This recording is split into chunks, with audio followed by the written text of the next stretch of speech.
Here's a breakdown of how Hoosiers voted on Tuesday. Almost 60% of people in Indiana backed former President Donald Trump. The state traditionally votes Republican. A Democratic candidate has only won the state twice since 1964. Barack Obama did it in 2008 and Lyndon B. Johnson in 1964.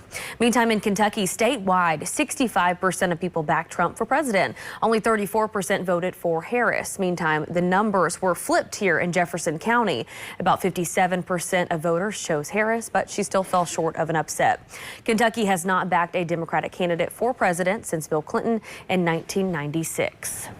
And one of, if not the biggest issue on the Kentucky ballot this year was Amendment 2. It failed on Tuesday. The measure asks voters if public tax dollars should be spent on private schools. Our Shaquille Lord is live in studio this morning with details on the measure's failure. Shaq, but a lot of eyes were on this. Yeah, that's exactly right, Carrie and Alex. And Amendment 2 overwhelmingly failed, with more than 60% of voters voting against it. Now, they were asked whether state lawmakers should be allowed to change the state's constitution to allow public tax dollars to be spent on private schools. Now, this has been one of the state's hot button issues for months. And from the start, Amendment 2 was going to be a tough sell, specifically in rural areas where public schools are often the largest employers in a county.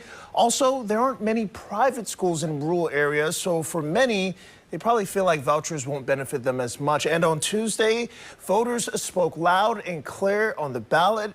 Here's what some local leaders had to say about the results. Amendment 2 gives the opportunity for the people to vote, and they clearly made a statement that they want public dollars going to public education. So I'm just really pleased with that outcome.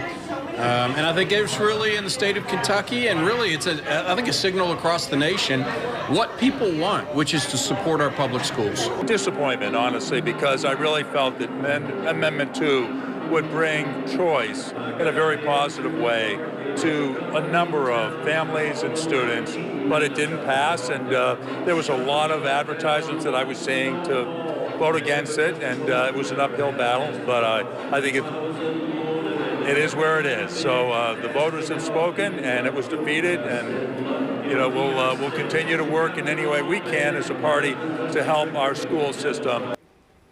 And just as a reminder, back in December of 2022, the Kentucky Supreme Court struck down a Republican-backed schools voucher program. In the studio, I'm Shaquille Lord. Alex will send it back to you. Shaq, thank you. And there was another constitutional amendment on the Kentucky ballot. Amendment 1 asked voters if they were in favor of requiring citizenship to vote. That amendment passed with more than 60%. A lot of people thought it was already illegal for non-citizens to vote, and it is. But GOP lawmakers said they just wanted to strengthen the law by adding language to the state constitution, too. Well, back across the river, Indiana has a new governor. Former Republican Senator Mike Braun defeated Democratic challenger Jennifer McCormick. Yeah, that win will make Braun the 4th consecutive Republican governor in the Hoosier state. Our Sam Carter is live at Big 4 Station Park this morning with more on the win and Braun's reaction. Sam, good morning.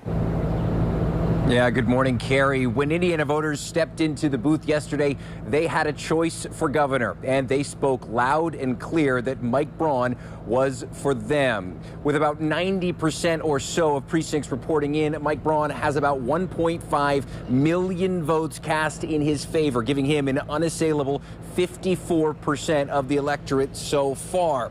Now, Mike Braun, speaking at a speech last night, he outlined his grand vision for the crossroads of America. If you've got good principles and you stick to them, regardless of what you pursue, if you stick to them, you'll end up in the long run doing okay. And then I come back to faith, family, and community. We've been blessed beyond any measure. All I can tell you is now we've jumped this hurdle, this hard deadline, and really, I can't wait to hit the ground running, taking this state to a place where they put us with Texas, Florida, Tennessee. Governor-elect Braun was facing off against Jennifer McCormick, who said that she called Braun to congratulate him last night and said in a statement, and I'm quoting now, "While the outcome is disappointing, I know we waged a campaign based on hope and optimism, not one of fear and chaos. I'm so incredibly proud to the millions of Hoosiers who voted. and made their voices heard. McCormick did get north of 1 million votes, but as we know, fell short. In Jeffersonville, Sam Carter, WLKY News.